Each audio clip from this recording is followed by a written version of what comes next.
Alrighty. Skulls and Soundwaves. Skulls and Soundwaves. Hello, everybody. Welcome to the podcast. Me, Brody, and Ali. We have our drinks here, the Batongas. Cheers, everybody. Cheers to that. Oh.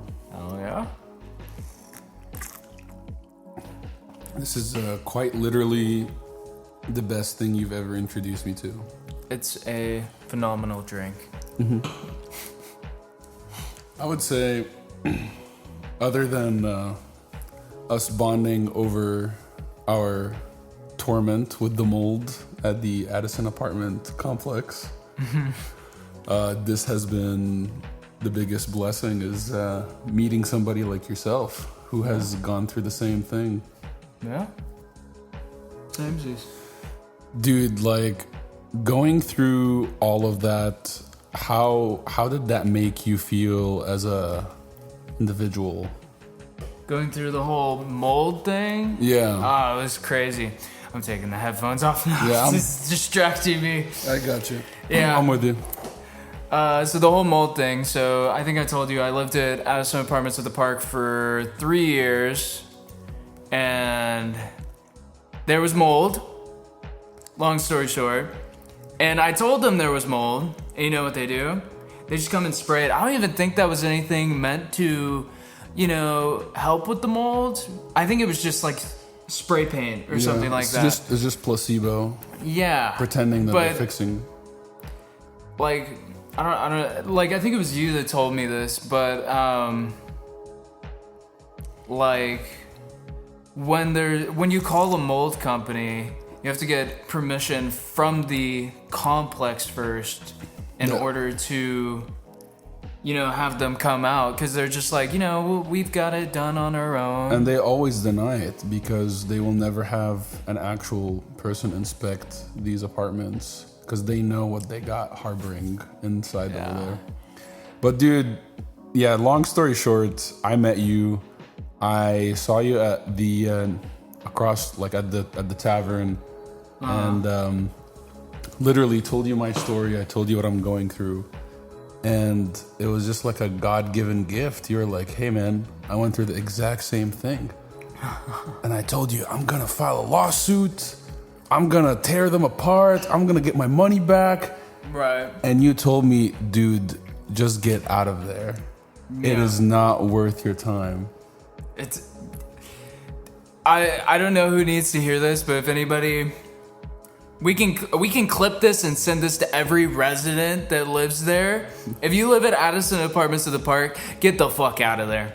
Get out. And we'll get you a batanga, because that's what Brody did for me. Get out of there. Grab a batanga. Come move to one of the, any of the other complexes near there. So yeah, to give y'all some context, me and Ali, we met at the bar, talked about our situations. He moved out of there. Now he's living in the complex I live in now, which is literally across the street. Yeah. And I finally decided, I want to upgrade because I was sick of that place. Like, mold is horrible for your immune system. It clogs your lungs up. And it occupies your immune system. So I had a tumor and stuff like that. I don't know if the mold caused it, but I definitely know it didn't help. It definitely agitated it, that's for sure. Yeah. Yeah, I was worried sick that I would get anything similar because I have sensitive sinuses as well. Yeah. But dude, we're past that. So cheers to that. Cheers. Found an amazing new friendship through PTSD, mostly through batongas. Yes. And like just a general drive and passion for creativity.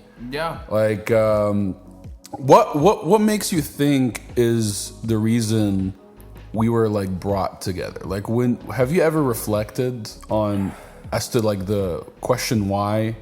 Well, I honestly think we're both very good judges of character, and you could tell, like, right off the bat, I just feel like we could tell.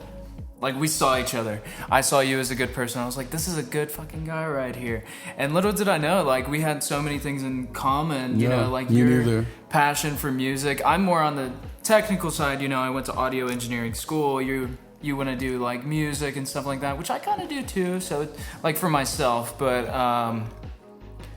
like you also do a lot of film stuff. You know so much about film.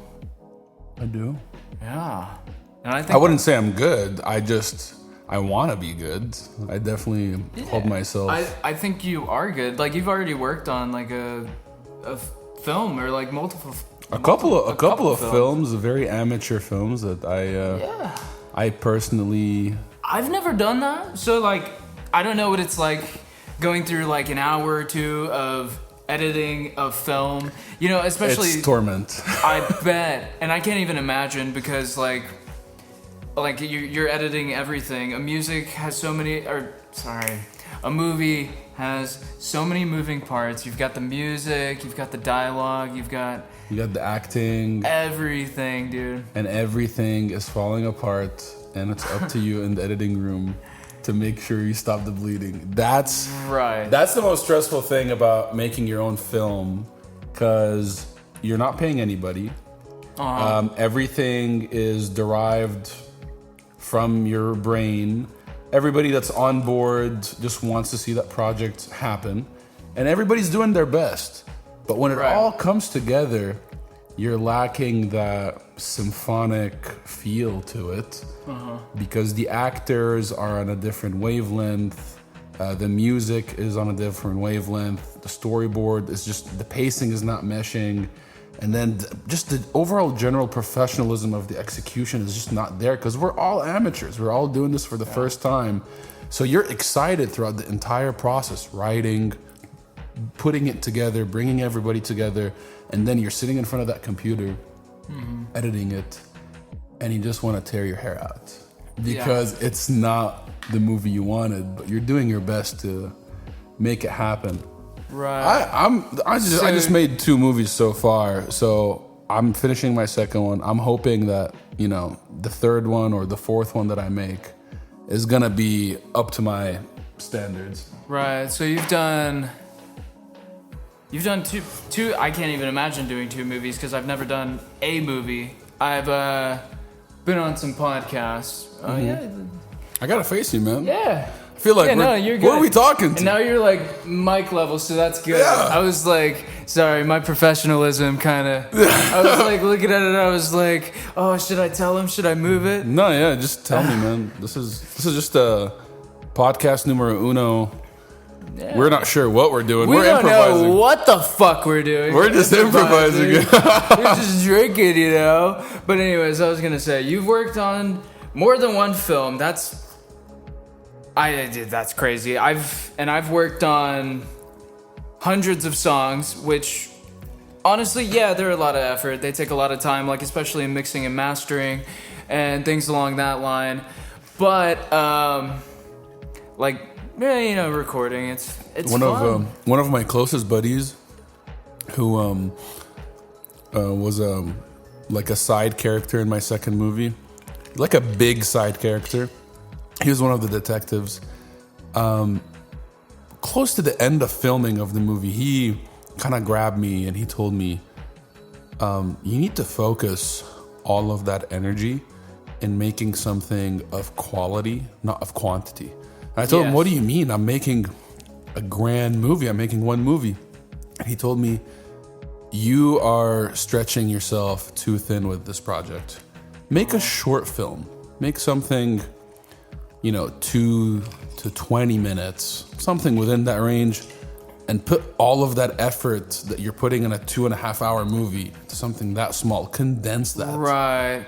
And you've been telling me something similar. That's an interesting perspective, because I always say like one great song is better than any quantifiable amount, 100, 1,000 shitty or mid songs. Like one great amazing song is so much better than any amount of fucking bullshit, right?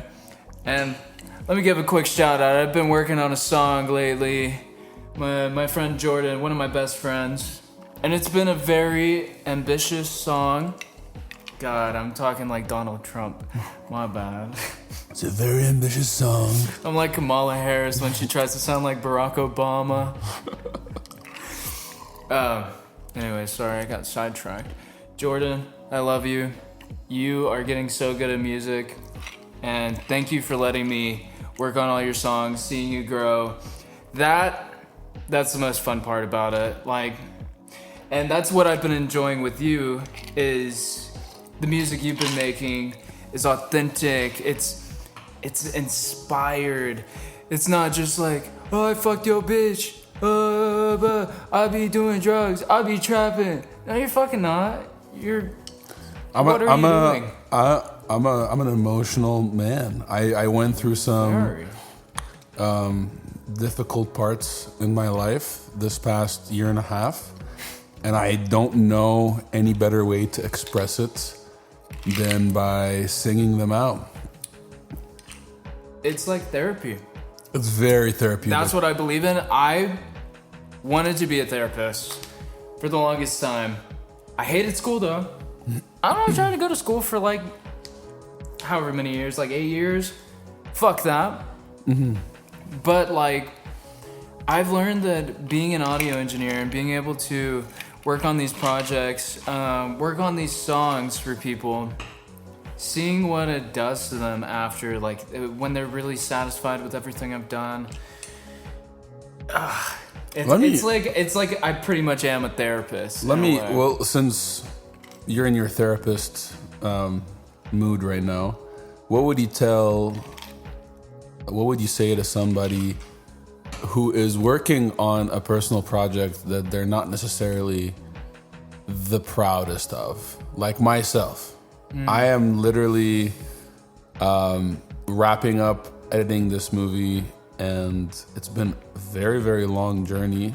Yeah. I poured a lot of money, a lot of effort into it, and it's really tearing me apart thinking about how it could be just mediocre. What type of advice would you give to somebody like myself, or words of encouragement? That's honestly really difficult. Because you're an artist yourself, you get it. Yeah. It's hard to be an artist, I will say, just in general. Because I struggle with a lot. Like I've told you, I'm very self-conscious. Like just making this podcast is like nerve-wracking. Because I'm like, if I put this out there, then everybody can like see me for what I am. Like I'm not really on social media. It's like, I want to be ambitious, you know, but I'm holding myself back. So I get it in that sense. So like, admiration to you because you've gotten so far into this personal project, like, and you're just committed to keep going. You're gonna finish it, and no matter what, man, I think it's gonna be awesome, and I think it's gonna be yours, you know. So just don't pressure yourself too much. Like, just. I always think about. Obviously, this is ridiculous thought process, but I always tell myself, oh, if it doesn't look like my favorite Hollywood productions, then I have failed. If it's not meeting up these standards that I see in those blockbuster theaters, then I am not who I want to be. How do you tackle that? Yeah. That is impossible. You know why? We're here. We're recording a podcast in my living room. We don't have this big studio. We don't have these IMAX cameras that Christopher Nolan or whatever likes to break during every movie. Like, he's broken so many IMAX cameras, dude. And you know how expensive they are? Like, more than my whole fucking life. And he breaks them. But I'm afraid that the reality isn't necessarily like a budget issue or a team production issue. I'm trying to face the reality that maybe my movies are just not made well enough because of my talent.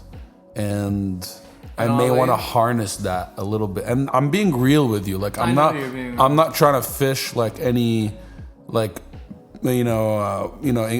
pity words of encouragement I just watch my movies and I'm like, okay, like if I throw more money at this movie, will it be any better?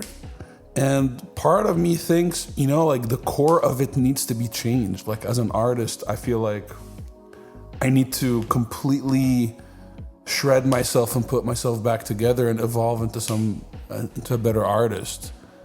I don't know. It's kind of like I understand where I need to be, but at the same time, what do I do with all that time and money that I spent on this movie? It's been over 2.5 years, and I feel like, damn, like I wish I could go back in time and, change that direction completely and, make something better. But I don't know. Like, what are your thoughts on this? As a person, how should I proceed with my life as an artist, a filmmaker, yada yada?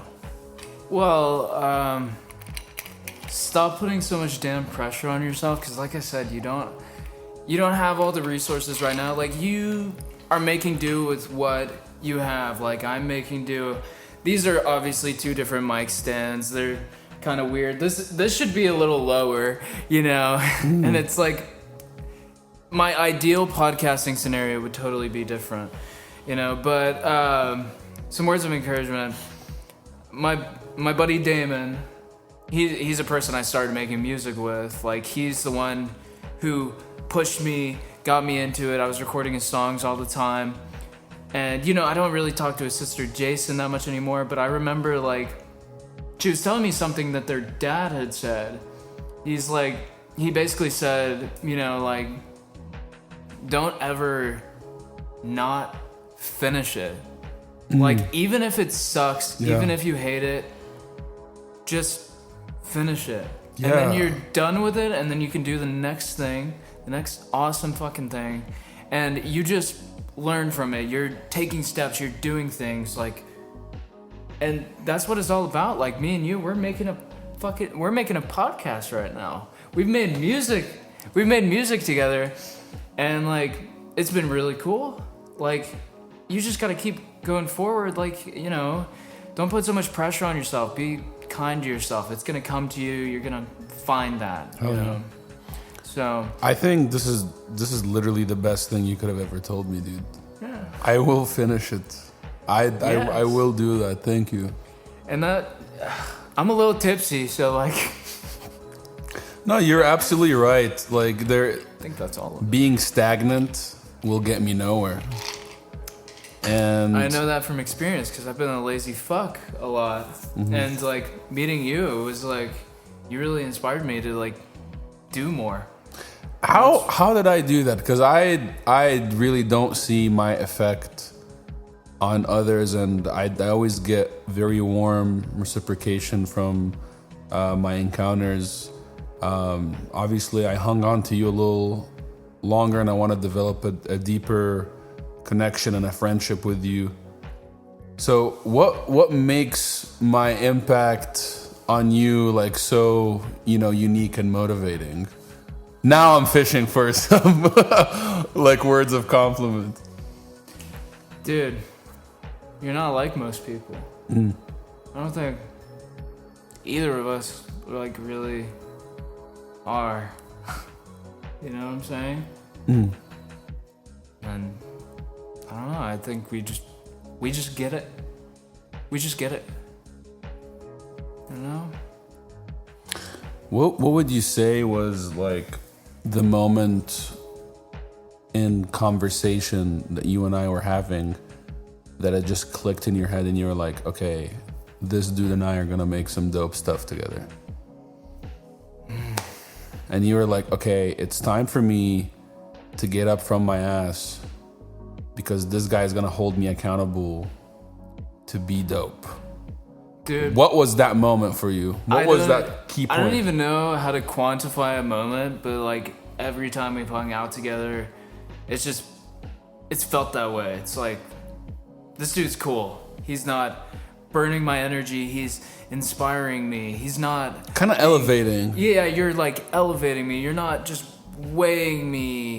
You know what I'm saying? Because like I've had so Dude, I get so it. many like people like that, and like I've been in relationships that were like that, and it sucks the soul out of you. So like after like we've like you were saying you've been through a lot in the past year and a half, like dude, me too. And it's just you can kind of It weighs on you. it. Yeah, it weighs And like on you. you see it too, because you're like, you know. I'll tell you what it was for me. For me, it was the ability to speak about my mental health openly and freely with you, and be as specific as I'd like to be. And you were so accepting, and you wanted to dive deeper into that conversation. Whether it was I was talking about why I'm doing what I'm doing, why am I cleansing my friend groups, why am I being more intentional with how I'm spending my time, you were so receptive and open to my analytical way of looking at things, and it made me not only seen but heard, and you reciprocated a lot of that. And I just find that would help any type of connection flourish to be stronger, whether it's a creative relationship, a business relationship, a romantic relationship, any type of relationship that it has a healthy, safe area of mental health conversations, it will always flourish. And I think for us, that's what our friendship is built on. You and I just had a batanga, sat outside on the balcony. And we just kicked it and just chilling. We literally talked about our lives. We literally talked about what's healthy for us, what do we want to do, and we connected so well. Just because we want the good things in life. Yeah, exactly. Like that's I think it's really cool, and it's like you're so intentional with the way you live your life, because like I am very receptive, and like people can really talk to me about like in depth about what they're feeling. Like I want to listen to that. Like that's the kind of music I engage with. Like I like the really personal shit, even if it's like really like hard, you know, like they're going through a really hard time. Like I gravitated towards like Lil Peep because it was so real, like everything he was feeling, you know. And like honestly, I can be a dickhead to some people. Like I can be a judgmental fuck. I'm just like you. And what changed? Like I don't know, you're just a good person. So it's like regardless, it's like I can see you're working your ass off. You're doing everything you can. Nobody's perfect, but dude, some people are just, you know, and I can tell you're not that type of person. So like you're a really good person. You have a very strong mindset. I appreciate it, man. Thank you. Some of the things you were telling me about, like how you've programmed your YouTube to only show you things that are engineering, like, you know, and chess, useful for you, and like chess and stuff like that. Obviously, I have to be honest. I haven't been on that YouTube channel lately, but I've been pretty intentional. You've been on the regular one where it's junk food. Junk food, yeah. Because honestly, like, okay, it's not just junk food. Like, it's also creative stuff. So it is technically like entertainment. Yeah. But this month I have been on a binge of making music with you and working on my movie. So I kind of need that junk food to make junk food, if you know what I mean. I get the point. Yeah. But at the end of the day, like, junk food is still tasty. Like, we're making tasty stuff, but it's, you know, at the end of the day, it's still junk food. It serves its purpose. It's right. Like every now and then you need a cheeseburger. You need to take off the edge. You're not gonna eat fucking celery and, you know, grilled chicken for the rest of your life. I mean, if I actually took more consideration into what I ate, I eat anything, bro. But listen, yeah, I've been pretty intentional. I did cleanse my electronics, starting with my social media. Like Right. I know I'm not gonna get off things like Instagram. Majority of people won't. I have been off Instagram for a while though. Like honestly, like dude, what I did is I took a month-long cleanse from it, and you know, obviously like I really challenged myself. I was like, I need to stay off of it this month. So off Instagram and Snapchat. I was still on YouTube, like on my computer and stuff, but I wasn't on it on my phone. But just taking that month off of it completely, like just 1 month. Honestly, like if you can alter your perspective on it and make it seem like it's no big deal, like I'm just doing this for me, like I'm doing this for a month.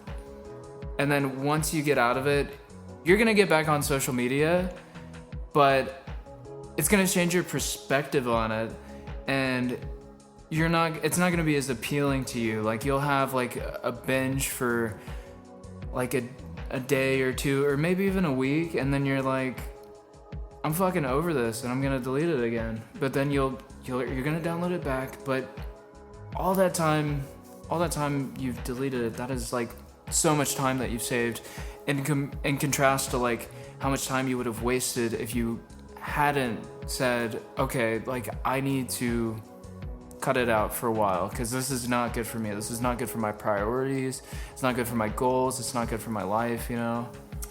Dude, I agree with you, and I'd like to add like to what you're saying. There's this guy who's like a monk who was saying if you wanna learn something new, a new skill, or finish a project or do whatever, this monk was like in this interview, and he was saying you gotta spend 30 days doing that one thing alone, and eat and sleep.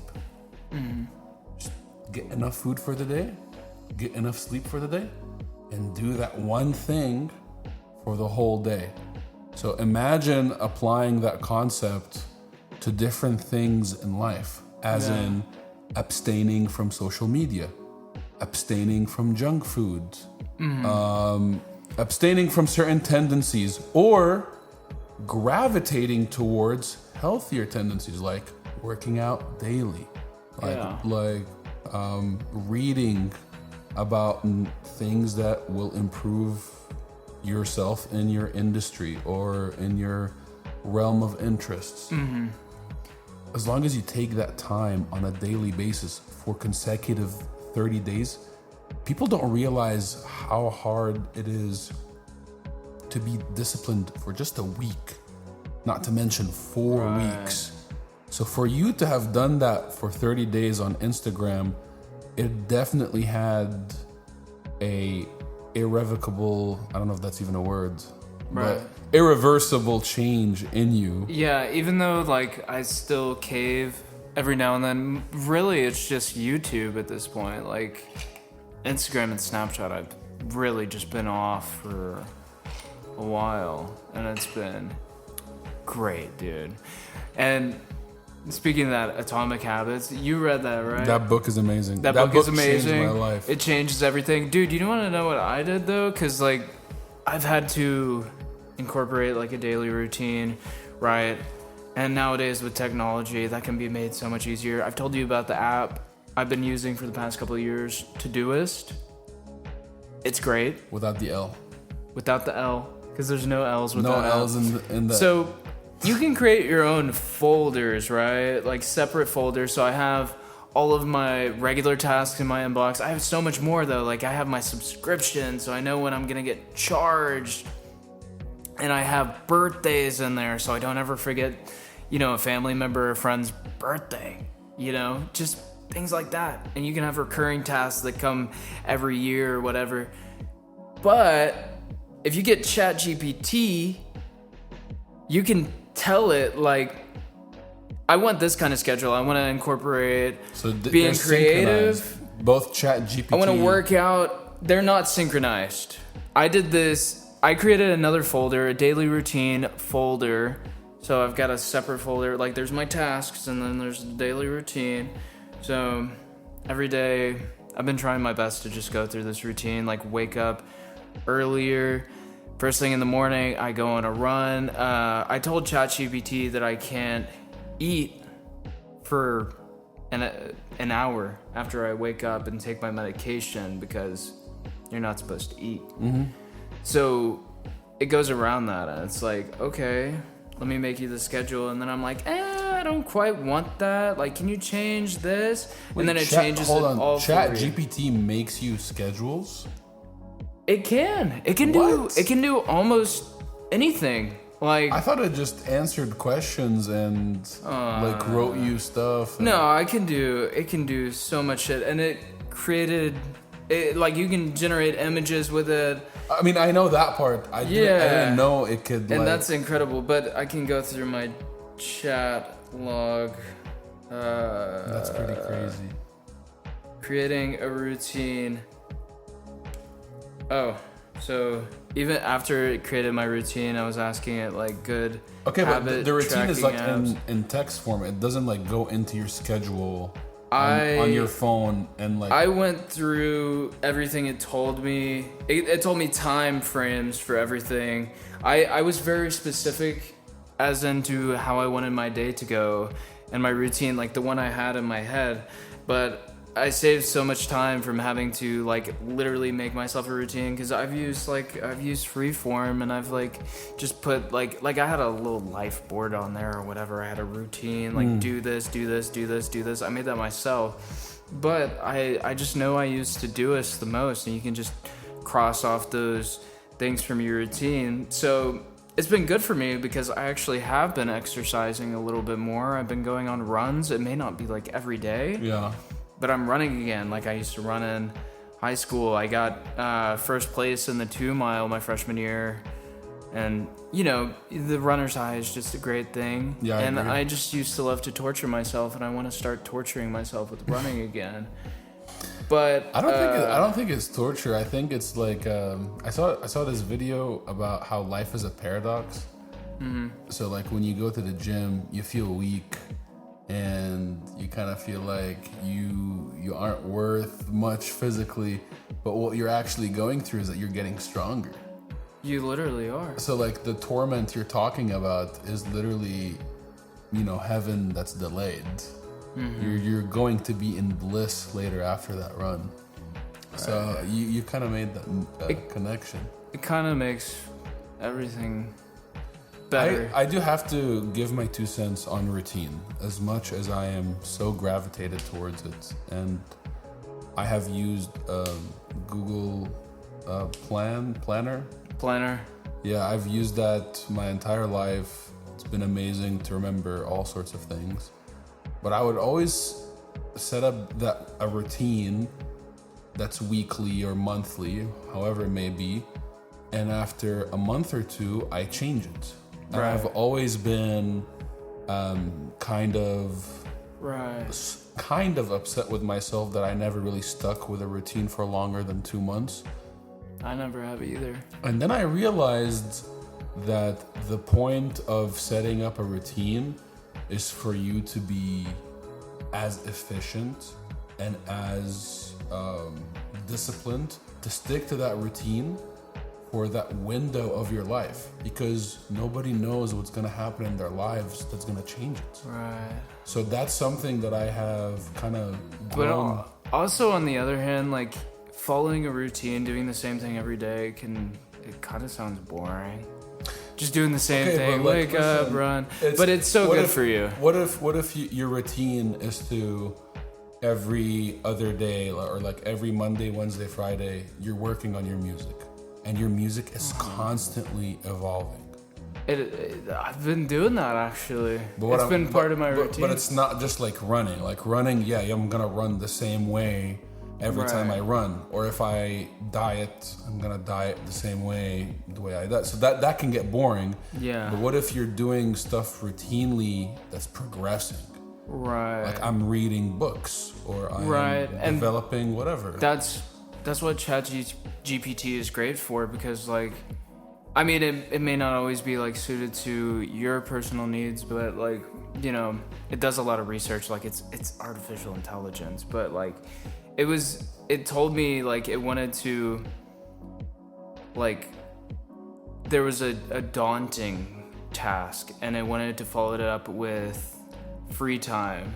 And I was like, I should have free time right after this and then get back to doing another daunting task or whatever. But it's like, did it categorize it for you like that, or did I asked, I was like, why? Because like I would rather just have my free time to chill afterwards. But it's explaining why it thought it was good for me, and it was like, okay, you know what?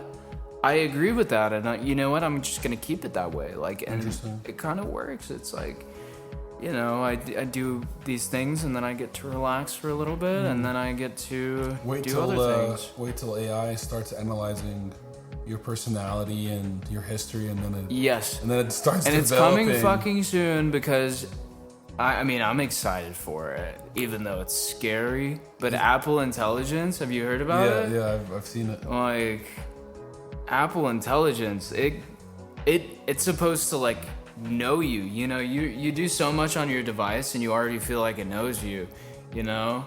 But now you can just, like, Siri smarter than ever. I hope it didn't pick that up. Okay, we're good. It's smarter than ever. It can do all kinds of things. It knows you. You know. Dude, but it's, at the end of the day, you can plan as much as you want. You can set up your routines. But it's gonna be up to you if you're gonna actually take an action to spend your time or not. Right. Sometimes that's the kicker. Yeah, that is the kicker. That's where the real bread and butter is at. Because if you don't wake up, if you don't get to where you need to be and start doing what you need to do, no matter how daunting it is, nothing matters. Right. It's especially hard for me because I don't have a morning job. If I could just wake up and, you know, go to the job first thing. But at the same time, that sucks. And, like, after you're done, you're just like, fuck this. I don't want to do anything. My sister keeps telling me, romanticize your life. And I agree with her, because that's something that could benefit a lot of people like yourself. If you romanticize your mornings, hey, I'm gonna wake up, I'm gonna make me the best cup of coffee in the world, I'm gonna play, you know, my favorite jazz or my favorite, you know, synth-wave, I'm gonna put on like the mood, like you're basically romanticizing your morning in your living room or in your kitchen. Before you know it, you're doing what you love. That's a really interesting take. I mean, the one I kind of resonated with was make your life a video game. It's like you're doing this to level up, progress down this quest line and whatnot. Hey, that's your form of romanticizing. I thought it was cool, and yeah, it's a form of romanticizing, I would say, for sure. And dude, by the way, fuck the script we wrote. We don't need it. Yeah.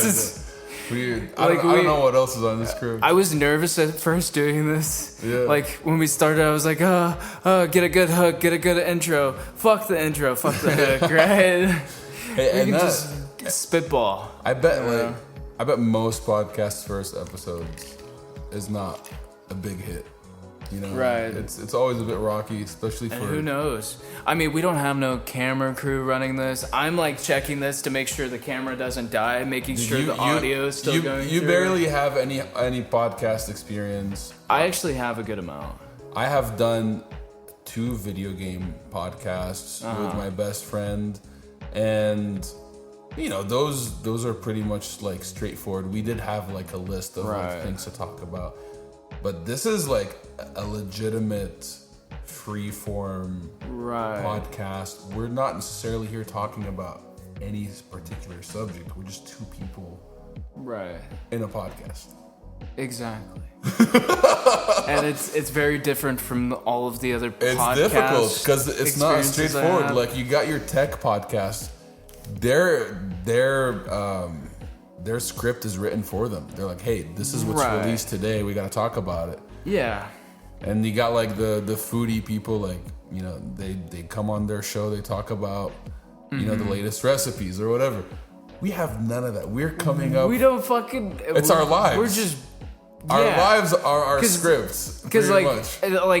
because we're doing this ourselves, right? Like I haven't been doing this for a while. Like this is the first time. Like we're just doing it. Like every other time I've been on the podcast, I was like on the other people's podcasts, I was like, okay, well they're gonna do their little intro thing, and I'm just gonna be like, hey, what's up, you know? And then they have questions they want to ask me about certain things, and I'm like, oh yeah. Okay, I do want to talk a little bit more about one of your favorite shows. Dexter. No, not Dexter. Oh, never mind. I actually know about Dexter. I just been introduced to Devilman Crybaby. Devilman Crybaby. What the fuck are you putting me on? Because we just had a brief conversation this morning You about just watched the first episode. Yeah. You haven't seen shit. Oh my god. Yeah, where is that gonna take me? Am I gonna? Oh my god. Am I gonna have to cry in my pillow by the end of the show? Let me just try my best to explain Devilman Crybaby. It's an anime. The main character, his name is Akira. He is a pure person at heart. He cares so much about people, and they always call him a crybaby because he's always crying. Like, you know, he's like, oh, what happened to that person's family is so sad. And for some reason, the hottest chicks are always around him. And they. Oh, dude, just wait till the second episode. You'll see. You haven't seen the second episode? No. Damn it! Fuck! You should have at least saw the second episode. I think because that would explain so much more. After we finish this podcast, I'm gonna watch the second episode. I'm gonna cave in. And then you've got to watch the whole thing. Yeah. But anyways, Akira, he's a pure person at heart. God, what was the plot is that he got possessed by some devil. And what was his friend's name? His best friend? Damn it. Dude, who cares? It's just some Japanese. It's not clicking, I know it, but this guy takes him to a Sabbath party where people go to do drugs and all this crazy shit. They end up getting possessed by pretty demons. much a rave. A rave, yes. A really bloody and horrible rave where there's titty monsters eating people, all kinds of crazy stuff. Vaginal monsters. Yeah, the pussy monster eating people. It's crazy. It's very graphic. The show is very fucked up. But you're saying that there is a purpose to all of there's a purpose to sexual hormones flowing. There's a purpose to everything. You just have to, like, I know that once you watch it fully, you're not. Like, I'm gonna have to tell you some things about it because, like, it's hard to analyze it. Like, it says so many things about greed, lust, just morals. It says so much about the world, but the first episode was a bit shocking, though. It was shocking, but it gets so much crazier. It did hook me in. I'll have to agree. It is a sad story. It is chaotic. It is crazy, and it is sad. But the most important thing, like, why it resonates with me so well is because I told you about my friend. Yeah. My friend Nick, he passed away. But me and him, we watched the whole series in one night together. And it was just, like, I just always remember that because I love that show and we'd always talk about it. And there were some... about the theories behind it. Those same theories that he told me are gonna be like what I tell you, but I can't tell you right now because no. I'll finish it. I'm supposed to be on a diet, so I can lose about 15 pounds or so. I will still go get a bag of chips after this. I will go back home and I'll watch a couple more episodes. Some progress on that. Maybe binge it. I don't know. It's no rush. It's no rush. I mean, I only watched it in a night, so yeah. I mean, you were with your homie. It would be pretty encouraging to watch it for the first time with somebody that's as intrigued as me. When you're by yourself and you're watching something in this day and age, like I'm not even a man with a family. I'm a 26-year-old single male, and I still think like I could be doing something else. Oh, I could be actually like doing this instead. Why am I playing a video game? Why am I watching a movie? Being by yourself, you can easily get stuck in that personal cage of productivity. Even though you might not be productive. Oh, I could be cooking. I could be working out. I could be doing this. But when you're with your friends, you don't think about it. You don't. And that's the blessing of a friend. And in this day and age, I need a friend. I'm not saying I need you to watch it with me, but I'm just saying everybody needs a friend. You know, I get that. But, like, I don't think watching that show is not productive at all because, like, obviously I'll watch it. I'm talking about it now. It's impacted my life in a positive way, and it's just art. And, like, we discussed what we thought was, like, you know, a good idea for the podcast, like, talking about, like, life stuff, mental stuff, but like it ties in so well with like music and movies and stuff like that. I could tell. It teaches you so much. It's not just that brain rot, fucking junk food shit that you're. It's constantly I never on judged the feed. You know. I never judge it as such. I saw it. It gave me. It gave me like it was from the same vein of Edge Runners, that cyberpunk show. Yeah. I know it's different art style, but that's the last anime I've seen. Cyberpunk Edge Runners was really good. Phenomenal. I love the story. I love the message. But this one seems to be like layered like fourfold. It's like much deeper show. So it's deeper. It definitely feels a lot deeper. I'm just fucking wait. Yeah. It's crazy. But yeah, I love Edge Runners. I love that. I also really love Tokyo Ghoul, Parasite. I'm a little bit of a weeb. Like I like anime. Tokyo Ghoul. We talked about that. There's a video game that's kind of similar to that. It's like forget about it. Yeah, we can cut that part out. I have to. It's all good. What game are you thinking about? Cause like it was like a Japan something. It was like Japan Ghost something. Ghost something. Not Ghost of Tsushima. Yeah, no, I was thinking of that, but I know it's not that. It's a first person. Yeah, Japanese. And there's like little ghost people. Yeah. Yeah, that's not Tokyo Ghoul. They're not really ghosts. Like they're kind of like, I don't know. They're just built different. That's what I'm gonna say. The main character is like one of the most badass main characters I've seen. Jamie, pull that Japanese video game about ghouls. Imagine if you had your own Jamie. I played a little bit of it and then I was tired of it. I was like,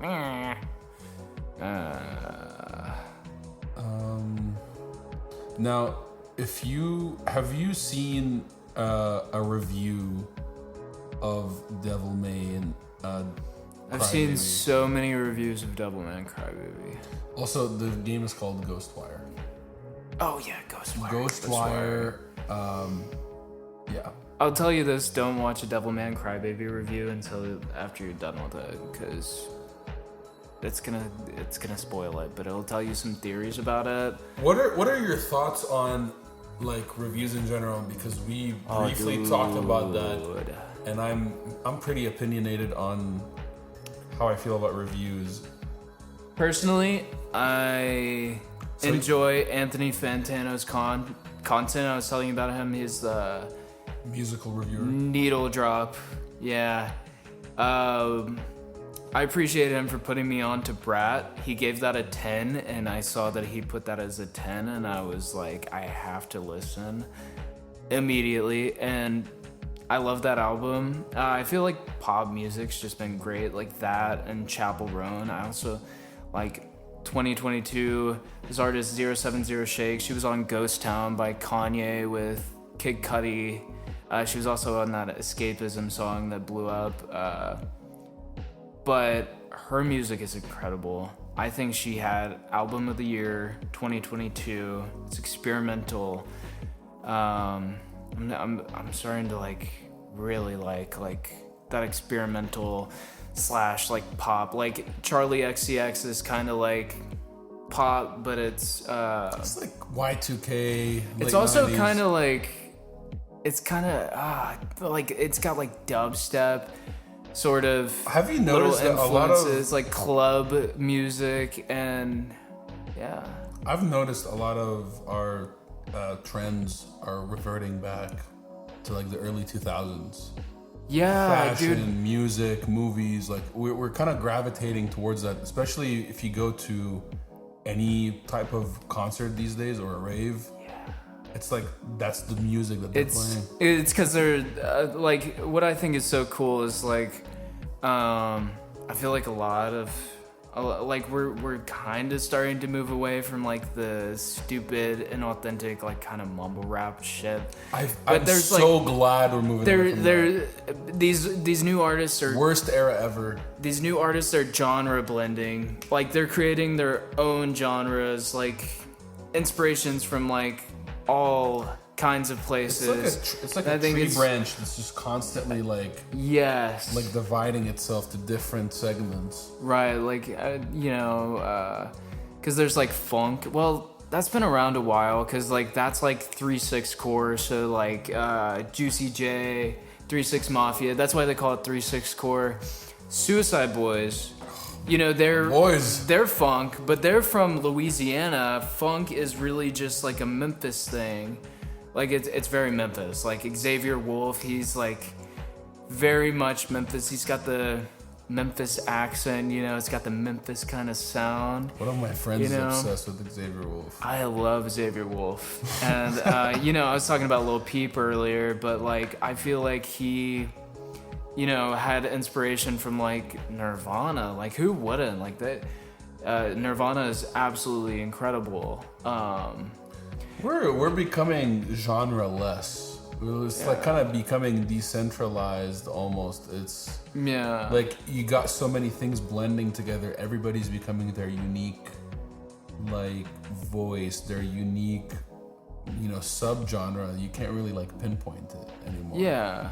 No, everybody's just doing their own thing, and I think that's cool. Yeah, I'm not very much so into music like you are analytically. But yeah, I'm the audio engineer, so it's like obviously, it changes the way you listen to music, because anytime you hear a song, you're like, oh, they did this, like with the whatever aspect, like I'm able to like recreate those things I like, and I think it's super fun and super cool. Like mainstream artists like The Weeknd and Bruno Mars, I listen to them and I could easily see how they're being influenced from the 70s, the 80s, even the 90s. Yeah, definitely. But it's still fresh. It's not 100%. It's not those decades. You can see where they took some of that, but it's still new. It's still right. I don't know how to explain it. It's theirs. They own it. Right. This is so true. Wait, hold on. I was gonna say something. My mind blanked. Hold on. Give me a minute. You can think about it while you think about that. So I had a couple things to say. My brain's just spiraling. But yes, The Weeknd. The Weeknd. Not really. I'm kind of weaning off. You literally had two. I had different thoughts because like just all kinds of different thoughts. But yes, The Weeknd is incredible. He's made so many hits, and the 80s influence is totally there.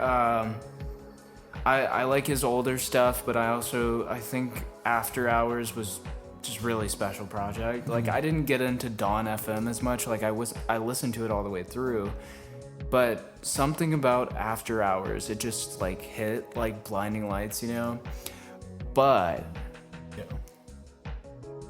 since we've got to talk a little bit about what's trending, just a little bit of that. Yeah, what's trending? P. Diddy. Dude. Have you heard about it? Who hasn't heard about it? Oh, fucking P. Diddy. I don't know why I thought you were going to start talking about Sabrina Carpenter.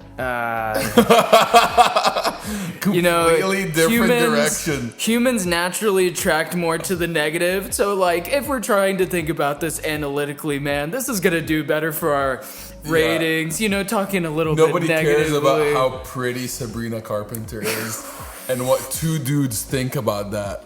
I think her album was good. I don't know if I listened all the way through or not. I literally know the one song. The Espresso. Espresso, yeah. That's literally the only song I know. Yeah. A lot of girls are gonna hate me for that. No, I actually really like pop, and I think production-wise, it's great. I haven't, reanalyzed it. It just didn't really grasp me the way that, like I was saying, like Chappell Roan, dude. Like she has influence from the '80s, and like her music is like. Yeah. Badass, and a lot of people would say it's like empowering for women, and like men don't want to admit that it's great, but honestly, as an audio engineer, I think it's great. As a critic, I think it's great. But anyways, back to P. Diddy. What about P. Diddy? What is P. Diddy? 2024 is the year of weirdos and pedos getting exposed. Ever since Kendrick exposed Drake, which I also was thinking about before. Drake is a part of that. Not the P. Diddy stuff, but he's, a certified pedophile, Yeah, he's hitting on younger girls. But, like, because we were talking about music, and my take, never been much of a Drake fan. He has some good songs, but he is definitely a copycat. Like, he copies a lot of different styles, like, of different artists. I don't think there's anything super unique or special about him. I feel like he's definitely super popular. He's super popular because he has so many, like he does have ghostwriters, and those ghostwriters weren't prepared for Kendrick, but Kendrick went on the wave of exposing these pedos, and then you hear about this shit, like you hear about so many pedophiles getting exposed, like it's just the year. I feel like that song was like an anthem for people to expose pedos. Like, I'm for it. Yeah, me too 100%. And that brings me I have another point later, but that's like an anthem to expose pedos, and then you're just hearing about all these people getting exposed for being pedos. My sister showed me that one Eminem song from a while ago about him being like, oh, that's so a rapper with a single P or something, like something P. Oh yeah, I forgot how the bar went. It was off his newest album. Something like he was saying some kind of rapper line. Without the P Diddy, something like that. Yeah, he was saying something like that. Yeah, so Eminem's kind of like, I doing love the same M. thing. I love M for that. Yeah, but like after the Kendrick stuff, like everybody just started getting exposed. Like, Mr. Beast, that the trans person, Ava Chris Tyson, like going on and being like, having people make like weird fantasy child porn and then getting exposed for like engaging with a minor. And why do I know this shit? I shouldn't know this shit. Honestly, it's stupid. What do you mean everybody knows about this shit? Like, I don't know. It's just like something that's like circulating the internet, and like, I just hear people talking about these certain things, but like, I've seen it too, so I'm guilty as well. Like, it's just like, it feels pointless to know. And I don't even know a whole bunch about the Diddy situation. I just know he had a bunch of baby oil and like, didn't Cat Williams come out and also like rip P. Diddy apart? I feel like a lot of people are ripping P. Diddy apart. I mean, he just finally got caught, but I think after he was. So long. I think he was. It was a great platform for whistleblowers these days. What? And I follow him because I love him. Shannon Sharp used to be a announcer or a commentator for the NBA with another dude named Skip Bayless, and they would just fight over LeBron. Like Skip hates LeBron, Shannon loves LeBron, and then Shannon quit his job, started a podcast called Club Shay Shay. Shout out to Club Shay Shay. And he started bringing out these guests that are super dope people, and they just started to just feel free to be whistleblowers, and it kind of caught Shannon off guard. That first whistleblower came on, I forget who it was. I think it was some lady that exposed Kevin Hart for what he truly is. It wasn't like a pedo or anything. He just was like a terrible businessman, like kind of like a Hollywood transplant. Right. And then it just opened the doors for so many. Cat Williams came on, and he just started talking about everything. Everything from the pedos to the illegal stuff, and yeah, like Shannon Sharp, shout out to that guy. Like, he's not being canceled for this or shut down by Hollywood, but everybody's coming out and everybody's talking about the shit that's going on, and it's crazy. Yeah. There was also like a moment on the Ellen show with Sandra Bullock. Have you seen that one that went viral? Where she was like, Sandra Bullock kind of mentioned about how they stay young from the Chinese babies, that they take their blood. So, Dude, that one was fucked. I think... Because Ellen shut that conversation down. Really? Because if anything, I would think Ellen was a part of it. She's weird.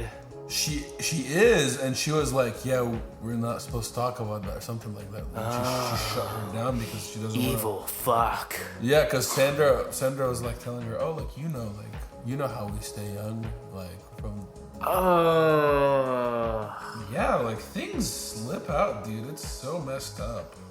And Jay-Z is a part of it, doing the fucking Illuminati Like what is our world?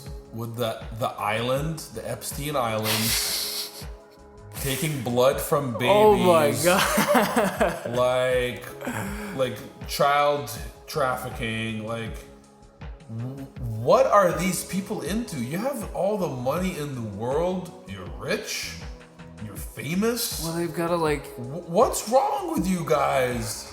Like, just reap the fruits of your labor. Like, why do you have to? What's wrong with you?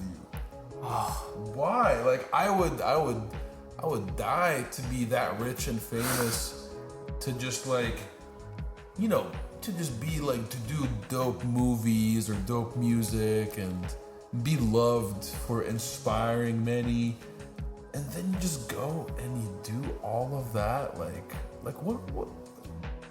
Like, why aren't these people satisfied? I don't know. Why is that not enough for them? I don't understand it, quite honestly. Holy shit, though. I did not know our conversation was going to go on the podcast to Epstein. That's crazy. I think it's a lot of sick fucks. I think a lot of people in Hollywood are sick fucks. But oh my god, dude, it's a lot. It is a lot. It makes me. Whew. How do you wake up the next morning and be like, yeah, I'm gonna go back to making music, or I'm gonna go write a dope movie?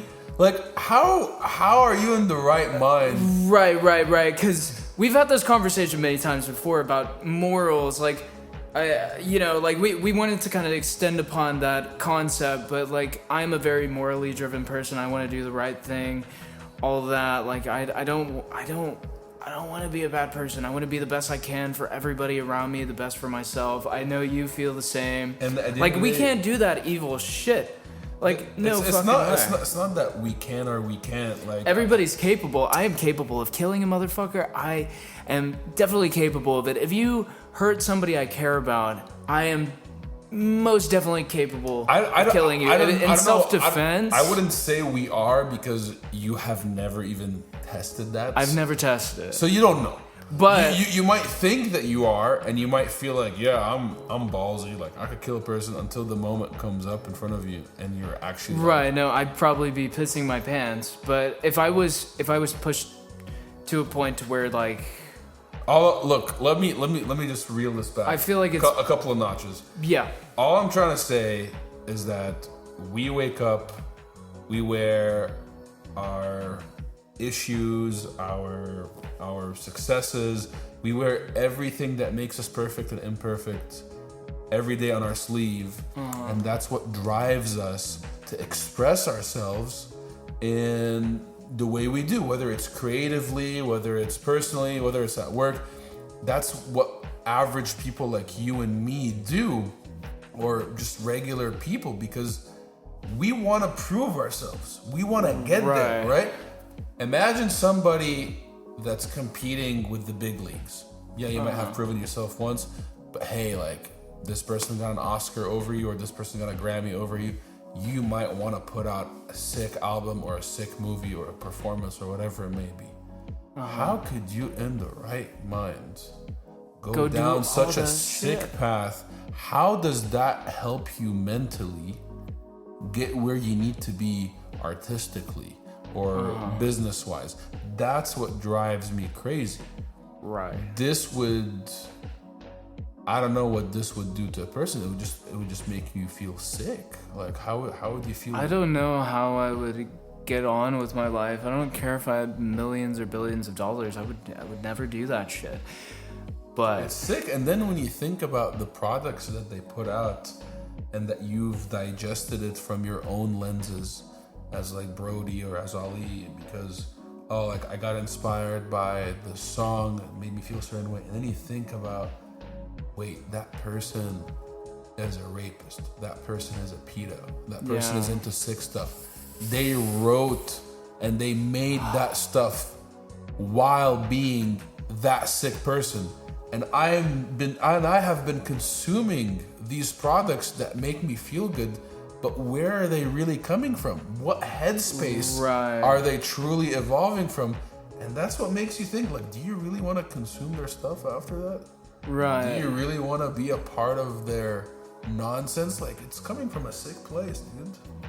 That's how porn is. I'll say that for sure. All those girls are, I don't understand how they do that. Another thing is like you watch Dahmer, right? No, I refuse.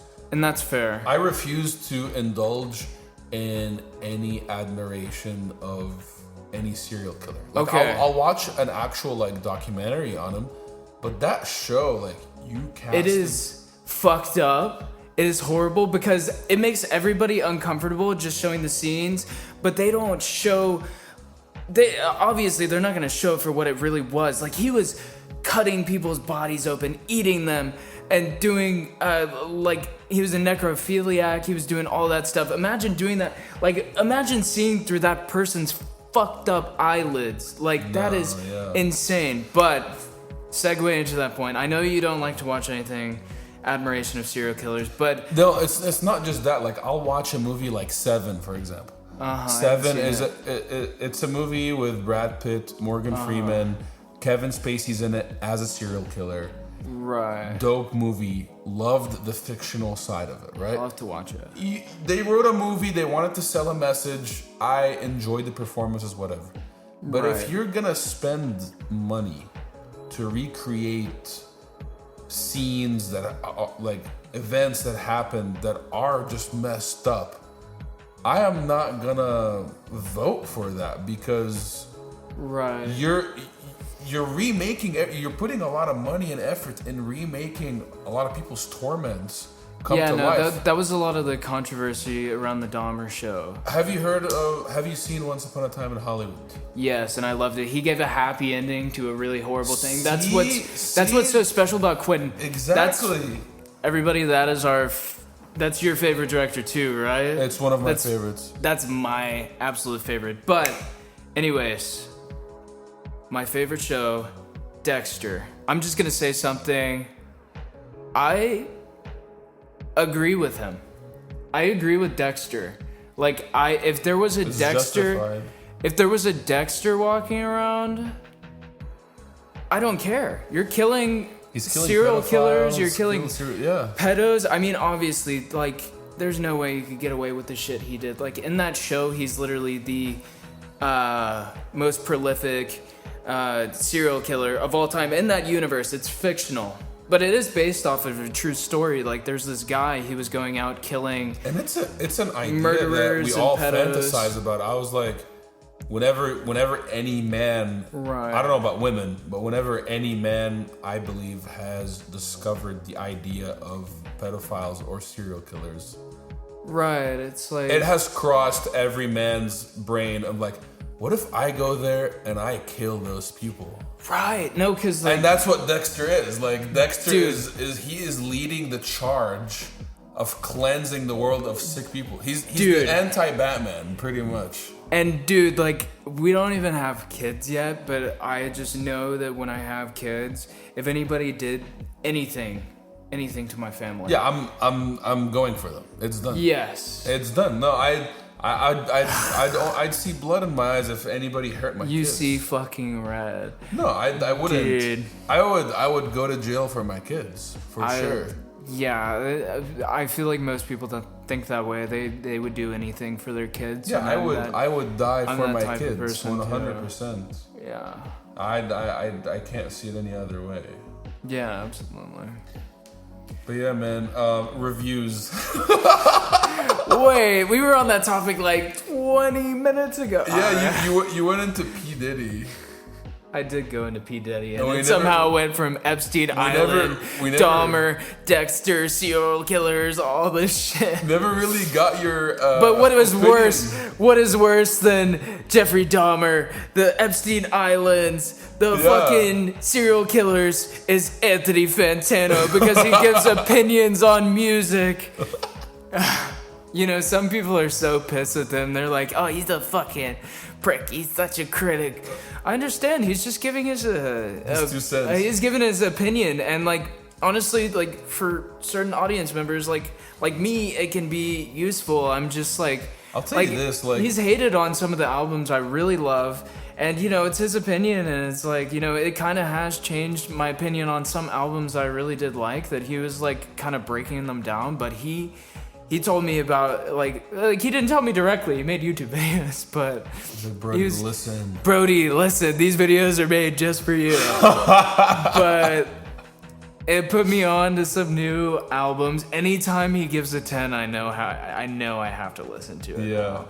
Like literally the Chapel Roan album, he just like fake cried the whole video. He's like, look, I'll say this, like being 26 is a very interesting stage in my life. I'm a lot of things I used to enjoy and value are out the window. And I used to really enjoy just consuming in general. A lot of people do. Yeah, and I'll say this, like I've become such a busy individual, just given that I hit a point of realization of everything I need to do. And I just realized I have a lot of stuff to do. So when I come to consume anything in general, right, would I spend X amount of time watching, consuming reviews? Or would I just go straight to consuming the product and make up my mind about it quickly and becoming a more efficient consumer? Granted, I'm not gonna deny that I do watch reviews, but I would say like there's a fine balance for every individual. And for me, I'll watch a review about something I'm extremely passionate about. Right. But if it's something that I'm just gonna consume on a daily basis or a weekly basis or whatever, I'll just go do it. Yeah, cause like, you know, like you play video games, so you know of like IGN and of course, or like Game Ranks, that YouTube channel. They review video games. Gameplay before. Because like, dude, what's that fucking game with the vampires that was made by the people who made Dishonored 2, Arcane Studios or something? They made this vampire game. Blade? God, what? Blade? It's coming out. No, not Blade. Damn it. There was a damn vampire game that flopped so hard. Is it Vampire with a Y? No, that's an old game. This is more recent. Damn it, I know the name. I'll tell you this, I really do not trust any more video game reviews. Right, but the thing is this game flopped so hard. It's full of bugs. They never fixed it. Oh, God. Redfall. Ah, yeah. Dude, that game is a bug fest. It's shitty. And you know what? I saw the trailers for that before, and I was like, this game looks like fun. It looks like a good, shooter. Like, it looks like a lot of fun to play. It looks like Left 4 Dead kind of style, which is a game that has a lot of nostalgia over me. Like, I played that a lot as a kid, and I loved Left 4 Dead. But it gave me the same kind of elements, and it kind of reminded me of like Doom, just go around, shoot things. And then I saw gameplay, and I was like, this game is fucking pathetic. Yeah. $70 piece of shit. And I'm so glad I watched the review, because if I'd spent money on that... But I'll say this, like, you're kind of opening a can of worms on gaming in general and the status of... Right, because I beat Cyberpunk when it was shit, and I still enjoyed it. And, I mean, you're just opening not just a can of worms on gaming, but on entertainment. Like, let's not talk about Disney, let's not talk about Marvel, let's just not talk about the overall general...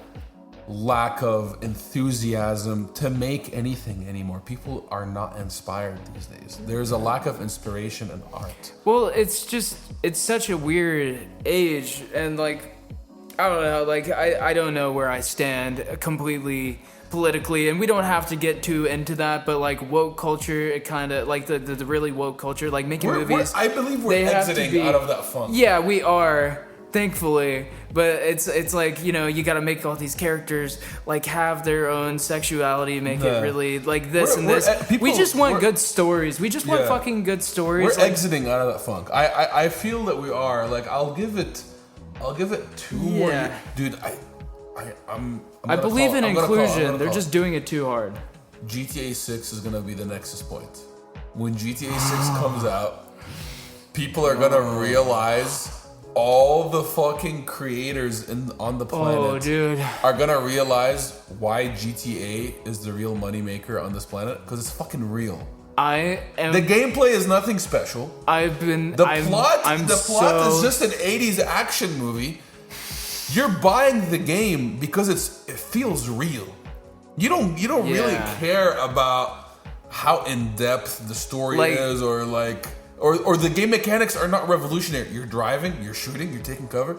The game is sick as fuck because it's real. You're in the fucking real world. No, Rockstar Games goes crazy. Red Dead 2, it's so detailed. It's so... Yeah. They put their heart and souls into that game. They did that with GTA 5. They did it. Rockstar always does that. I'm so hyped for GTA 6, though. That's going to be... I'm going to have so much fun with that game. Like, I am scared because whatever I have going for me, creative-wise, routine-wise, I'm going to lose it whenever GTA 6 comes out, because I'm going to be so fixated on playing that game for a while. And maybe I'll be in a financial place where I can take a week off work at that point, but I don't know. Just wake up, GTA. Sleep. Just wake up. GTA. GTA. GTA. Fucking wake up, GTA. GTA. Oh my god. And GTA every day. Eat just junk food and just like... Just eat fucking Doritos and drink some Mountain Dew and play just GTA. Game all week. Oh my god, the dream of being a vegetable. Right. No, dude, I like, just overall, I'm trying to avoid reviews. I try to see what the product actually looks like, unfiltered. I don't need some dude telling me, hey, because of this mechanic, this game is special.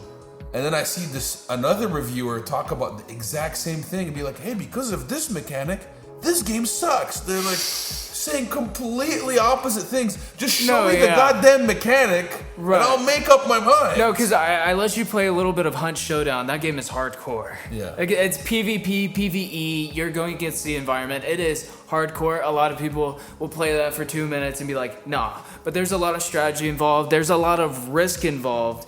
And it gets your heart pumping. It gets you like getting amped up. You know, that's what I like about it. A lot of people may not like that, but like, you know, reviews. And like, let me tell you this: if you watch a gameplay of another video game, not related to the hunt or whatever, could be completely different setting, sci-fi or like, dark fan or whatever. But you watch the gameplay and you get the same feeling from it, unfiltered from reviews. You will be inclined to look more into that game. Yes. You don't need another reviewer to be like, this is like the Hunt Showdown or whatever. And then you play the game and it's like, it's nothing like the Hunt Showdown. Yeah.